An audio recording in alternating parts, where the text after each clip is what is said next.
We'll now take you to our Abuja studios where Linda Kibe is standing by with more stories. Hello, Linda.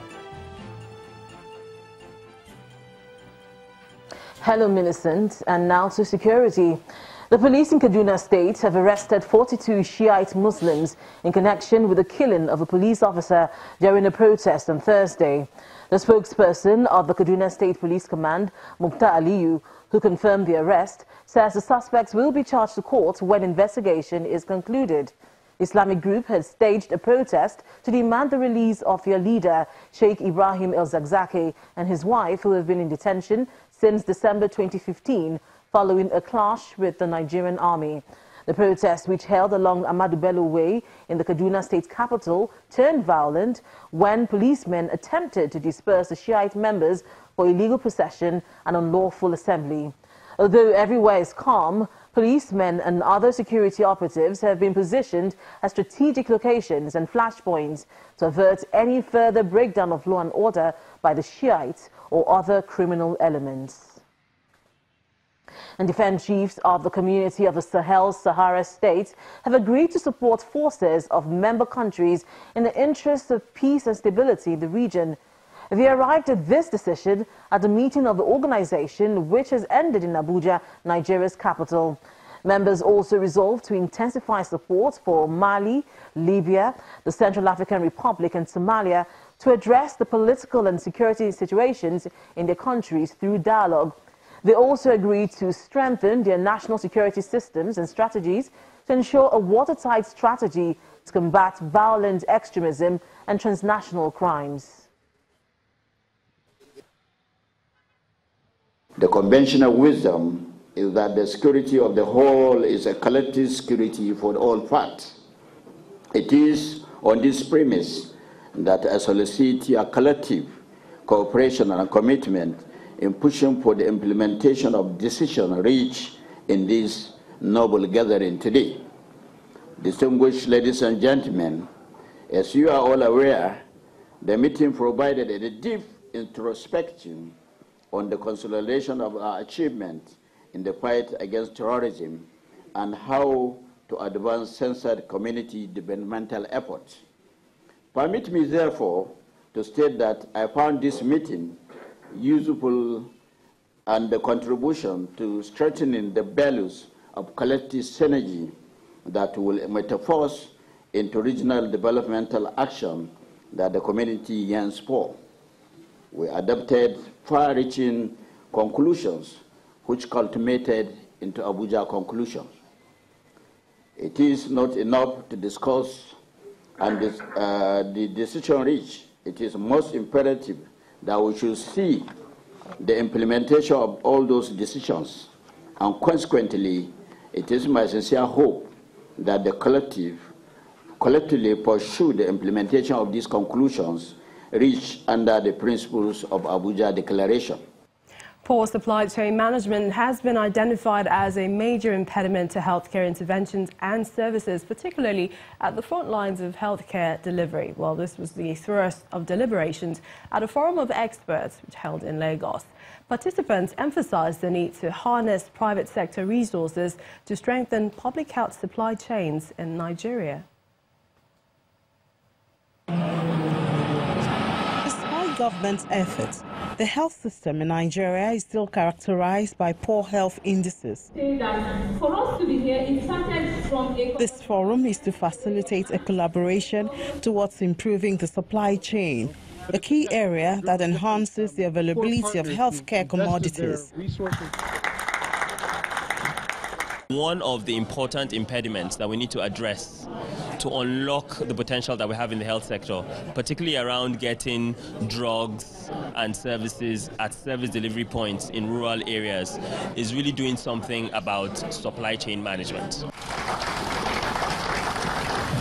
The different rounds of engagement enable participants and panelists to identify opportunities and examine existing partnerships in the public sector supply chain. UNICEF works with governments in identifying areas of collaboration, that is procurement, and it also develop the capacity of the governments and also come up with financial mechanisms for the government itself to pay for their only commodities. The forum also looks at the role of government, the private sector, and the academia in strengthening public health supply chain in Nigeria. We hope that MIT, in considering the possibility of helping to establish a center here with the government, with the private sector, that can be a hub for other universities to also build on the programs and add new programs in this important field. The private sector seems to be working in parallel to the public sector, but we are all in the same ecosystem. If you have the best technology, but your mother or your child can't get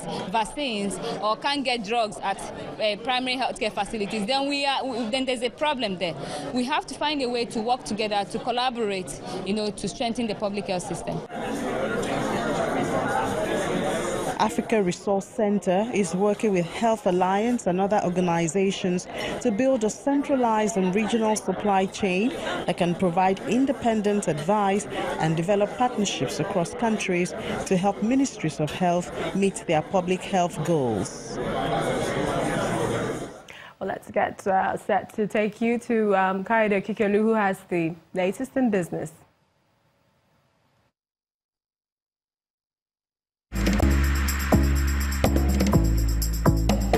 You First. First Bank.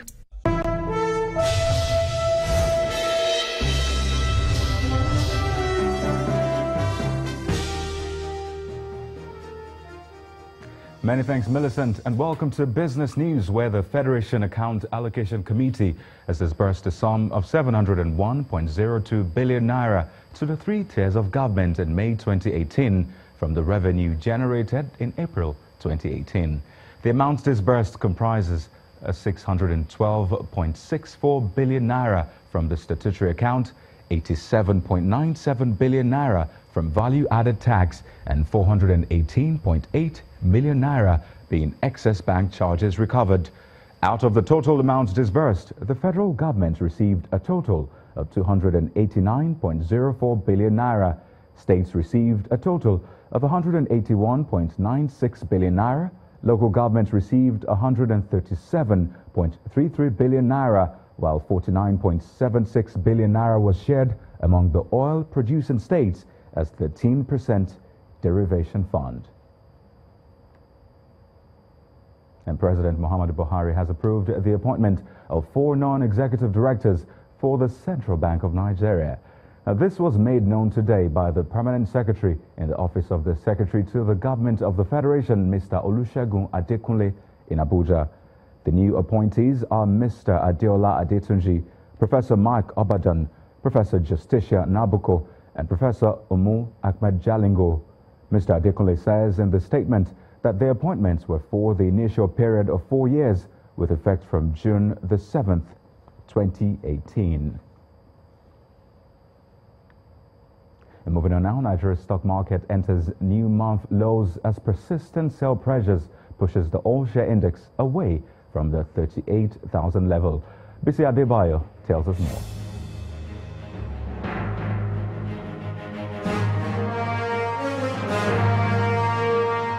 Hello and welcome to the Stock Market Report. The local equities market remained subdued for the 4th consecutive session this week, ending Friday's session down by 0.76% below the 37,000 level as investors extended profits taking in blue-chip stocks. Bearish sentiment was drawn across the industrial, consumer goods and the oil and gas sector, which led to a 105 billion naira decline in the total value of listed equities. Market breadth also ended negative with 23 losers, led by the share price of Sovereign Trust Insurance. Honeywell Flood tops a list of 15 gainers, while Fidelity Bank held the #1 spot from a total of 167.23 million units of shares traded in over 3,800 transactions. And that's it on the Stock Market Report. I'm Bisi Adebayo. Thank you, Bisi. Well, major global indexes closed Friday trading session with mixed sentiments as energy stocks react to rising oil prices on OPEC's decision, while investors tried to shake off concerns over trade tensions between the United States and China. Here are some of the snapshots for today's figures.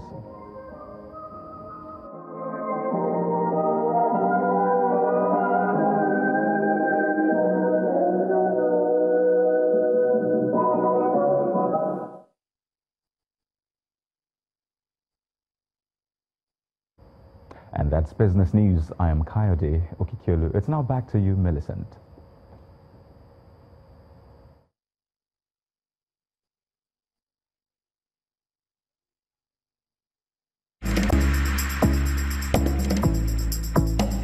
You first. First Bank. Many thanks, Kaide. And ITEL is launching 3 new smartphones. We would like you to see it again as a major game changer in the smartphone space in Africa, as it's launching its new A15, A15, P32 and A35F models in Lagos.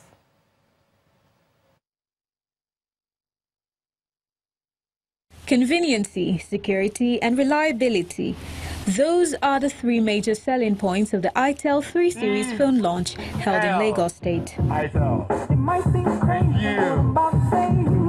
Thank you. Tailored to suit the African market, the ITEL A15, P32 and A32F makes their official debut into the Nigerian market.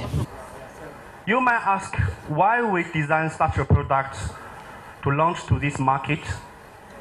A few years ago, we traveled to a village in Nigeria to visit a family. We found one of the children, they will use our mobile phone's light function to study in the dark. So I can still remember the thing, and it makes us to understand the importance of solving the battery issues for the consumers. ITEL's product training director in Nigeria speaks on the smartphone's top selling points. The A15 is for smartphones entry user level, those guys that feels that they don't have much, but they still want to use a good smartphone. So we have that. And also for ITEL A32F, it's our first most affordable fingerprint smartphone in the market. And with the ITEL A32, it's fingerprint for everyone. So the low-end users can actually have access to fingerprint, the unique features on it as well. And with P32, it's our first smartphones coming with a full screen technology and also with a big battery for good visual usage and also big battery experience. The phones are under warranty for up to 12 months after purchase. Within that 12-month period, you can get full, complete after-sales service based on the terms and conditions as applied. With commendable battery power, soft selfie lights and a large screen, ITEL's newest releases hope to dominate the Nigerian smartphone space. Still ahead on the news at 10, 5-time champions Brazil secure first victory at 2018 FIFA World Cup, beating Costa Rica 2-0. That's in sports news. Please stay with us.